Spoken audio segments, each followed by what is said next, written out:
Chaque année, l'armée de terre recrute des jeunes issus du milieu civil pour les former et les instruire afin de devenir des soldats professionnels. La formation est parfois longue et difficile, aussi bien au niveau physique que mental. Mais l'engagement de la France sur les différents théâtres d'opérations extérieures sur lesquels elle est présente exige que ces soldats soient au meilleur niveau.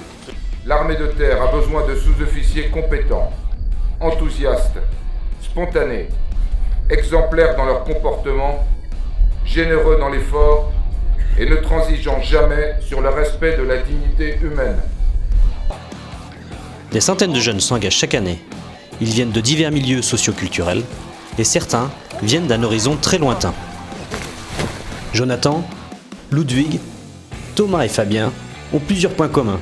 Ils sont réunionnais, ils ont entre 18 et 20 ans, ils ont au minimum un baccalauréat en poche et ont le même objectif. Ils veulent tous les 4 devenir sous-officiers de l'armée de terre.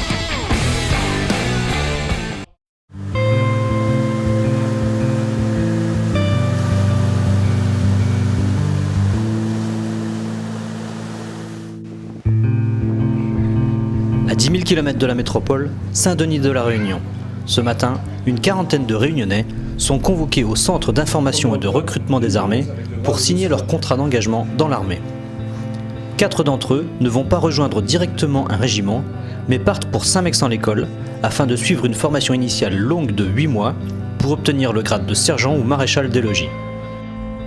La séparation va être difficile parce que ça va être un déracinement par rapport à mon île. Je vais être dans un nouveau cadre de vie, nouveau climat, donc ça va être très difficile. Mais je vais prendre sur moi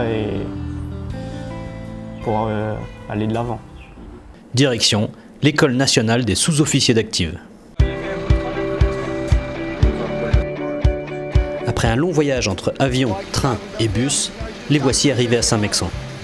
Aussitôt pris en charge par l'encadrement, c'est l'incorporation.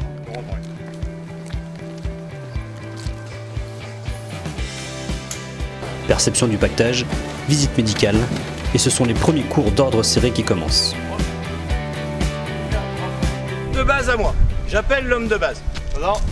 Je suis beaucoup plus attentif à mes Iliens, sans faire de démagogie, mais j'estime que quand on est loin de chez soi, coupé de ses racines, coupé de sa famille, c'est quand même plus dur. En plus, ils arrivent dans un milieu qu'ils ne connaissent pas. Le plus souvent, ils arrivent de pays où il fait très très chaud, et ici à l'ENSOA, la météo a une réputation à tenir. Donc pour eux, c'est vraiment plus dur. Les journées s'enchaînent maintenant à un rythme soutenu. Entre cours en salle, séances de sport, cours de combat, journées sur le terrain, séances de tir. Les 2 premiers mois de la formation ont pour objectif le certificat militaire élémentaire. Vous passerez dernier, Sarfil, avec le triangle. Cette première étape de la formation se conclut par une marche au képi. C'est une marche de nuit de 25 km qui a pour arriver le château de Mauprier. Seuls ceux qui iront jusqu'au bout se verront remettre le képi. Ce képi que vous allez recevoir dans quelques instants marque votre entrée dans la grande tradition de l'armée de terre. Je tiens à tous vous féliciter, puisque si vous avez ce matin votre képi, votre tricorne, c'est parce que vous avez marché, et vous avez bien marché. Il faut se soutenir beaucoup, il y en a qui craquent, il y en a qui sont moins forts physiquement. En plus c'est là qu'on voit qu'on est un groupe relativement soudé aussi entre nous. Donc, je sais que j'ai eu mon képi, j'ai fait 25 km avec mon sac sur mon dos. On en a galéré comme tout le monde et au final on a notre képi.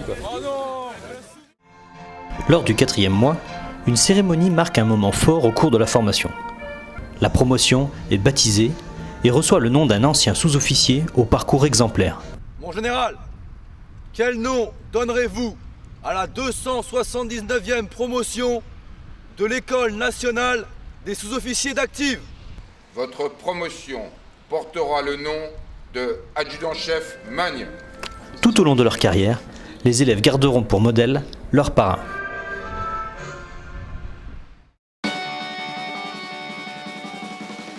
L'entraînement continue. Tout le bataillon se déplace dans un camp du Tarn-et-Garonne pour 2 semaines. Au programme, de l'instruction et beaucoup de tirs. Ces 2 semaines permettent de vivre dans des conditions plus rudimentaires qu'à l'école. Quand on est parti à Kélus, on a fait des tirs, différents tirs, à la grenade et tout ça. C'était des trucs que j'aurais jamais pensé faire de ma vie. C'était le meilleur moment.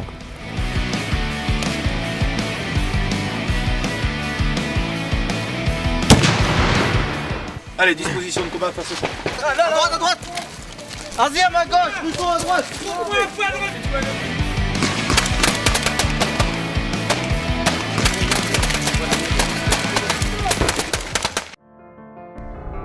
Autre lieu, autre décor. Quelques semaines plus tard, et après avoir fait un bref passage à l'école, nous retrouvons les élèves dans les Pyrénées-Orientales. Ils vont suivre pendant 2 semaines le stage tant redouté au Centre national d'entraînement commando. Il était dur, ça, en la montagne, en hiver, l'eau elle était gelée. C'est vraiment le moment où je me suis le plus remis en question, et ça nous pousse vraiment au-delà de nos limites. La première semaine à Montlouis est consacrée à la vie en montagne. Résistance au froid, marche en raquette, construction d'abris en neige. Là, j'ai l'impression d'avoir mis les mains dans le congélateur au moins une bonne journée. Le soir venu, si l'on veut manger, il faut préparer son repas. Tuer le lapin, le cuisiner, faire son pain et le cuire.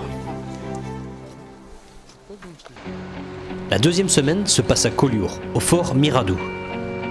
Le but, c'est d'aller là-haut. Après le froid et la neige, la marche est toujours au programme.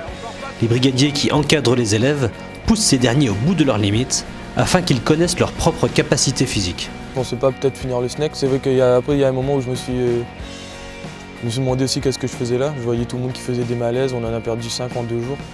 Moi à un moment j'en pouvais plus, ils nous criaient après sans arrêt, ils nous poussaient. Après c'est le but, on sait, on s'en rend compte après. Mais après non, la fierté à reprendre le dessus, je pense pour leur montrer qu'on est plus fort que ça, on veut aller jusqu'au bout. Regarde, rassemblez mon adjudant. Il y a beaucoup de vent ici. Il fait beau, mais il y a beaucoup de vent. Il est froid le vent. Qu'est-ce que tu fous là ici, dessous? Après les différents parcours de franchissement, les futurs sous-officiers enchaînent les épreuves de navigation, avec de surcroît la faim et la fatigue qui se font de plus en plus ressentir. Par tradition, au snack, on mange une sardine crue. Et tous les stagiaires qui passent au snack mangent une sardine crue. Et vraiment, ça fait plaisir de perpétuer la tradition avec lui. Et il prend sa sardine, il la mange rapidement.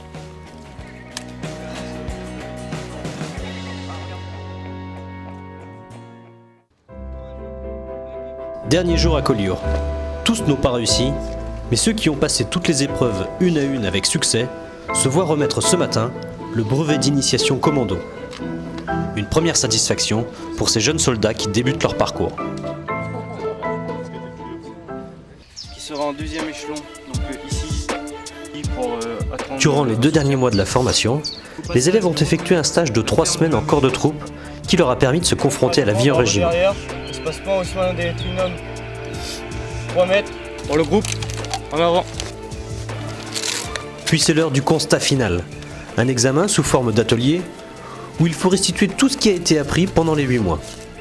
Rouge ici Alpha Bravo, nous allons commencer la reconnaissance de la maison pour parler. Je pense qu'avec tout ce qu'ils nous ont appris ici, la manière de nous former et tout, je pense qu'on a un peu de connaissances pour former des évats, pour les guider. Après, il faudra qu'on soit guidés aussi, nous, de notre part, par les anciens des régiments.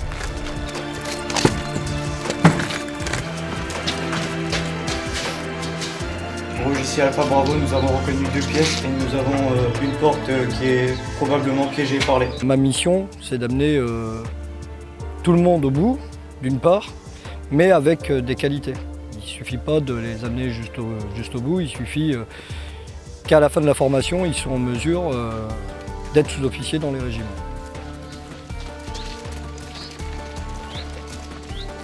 La moyenne des notes définira le classement des élèves, ce qui permettra aux meilleurs, en fonction de leur spécialité, de choisir le régiment où ils souhaitent servir. En général, dans le domaine de spécialité feu de la profondeur, j'ai l'honneur de choisir de la filière feu, 1er régiment d'artillerie de marine, stationné à Couvron et Aumancourt, ligne 23. Très bien. De les voir partis tous sergents, c'est ma plus grande satisfaction. Et de les voir évoluer surtout. De gamins, on les trouve hommes, entre guillemets, parce que c'est pas encore tout à fait des hommes. moi, ça me fait plaisir. Là, demain, quand ils vont partir, ça sera un grand moment. Vient enfin le jour de la remise des galons. C'est par une grande cérémonie entourée de la famille et des amis que chaque élève va recevoir ses galons de jeunes sous-officiers.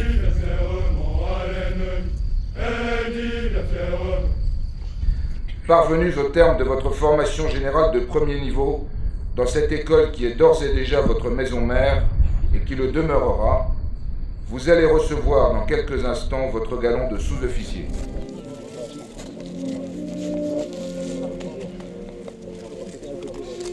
Vous entrez donc de plein pied dans le prestigieux corps des sous-officiers de l'armée de terre. C'est un grand honneur que vous avez mérité par votre travail, votre volonté et vos compétences. Bon vent à la promotion adjudant-chef Magne. Il faudra